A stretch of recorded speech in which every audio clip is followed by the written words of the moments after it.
All right, so let's talk about the studioFx 40-inch slider. It's actually a pretty nice slider. It's very sturdy, slides like it's supposed to slide. 40 inches is pretty long. When I originally bought it, I thought I would need a very long travel when I was sliding. It's really not necessary. I'd much rather have something that's a little shorter, maybe half the size. It would be easier to transport and be easier to keep on my tripod at all times. This particular slider comes with 3 points to mount. You can mount in the center of the tripod, or you can mount on the very ends. So basically you can set it up on 2 tripods. That's probably the best way to use it since it is kind of long. Then you won't get a lot of shake in your shot. But I typically always just mount it right in the center, and I don't have too much issue with it. As you can see here, the slider has these blue stops on it. These are not to add tension to the slider so that you have drag with your slide. When I use the slider, I attach a video head on top of it so that I can also pan and tilt while I'm sliding. That adds a lot of additional shots. Instead of just a flat slide left and a flat slide right, you could do things like this where you kind of track your subject as you're sliding. So it's almost like you're kind of revolving around your subject in a way. Here's an example of me sliding and panning at the same time. This is from my short film Lock 7. Feel free to watch it. Pretty good job too. Damn hands. I got this condition.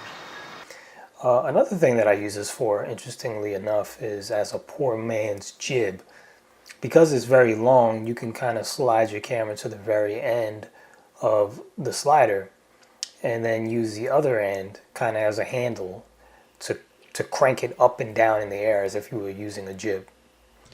Here's another example of me using the slider as the poor man's jib in this shot here at the beginning. It's not perfect. I did it about 3 or 4 times and then kind of gave up because we were rushing. Well, I should say I was rushing.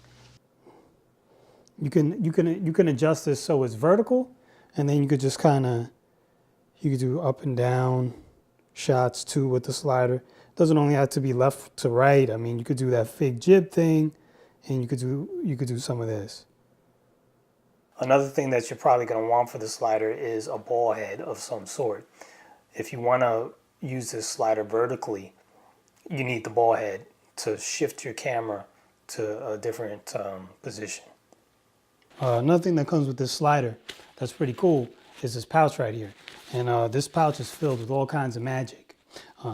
That's a joke. It doesn't really come with magic, but it does come with some feet for the slider. So it comes with these feet right here.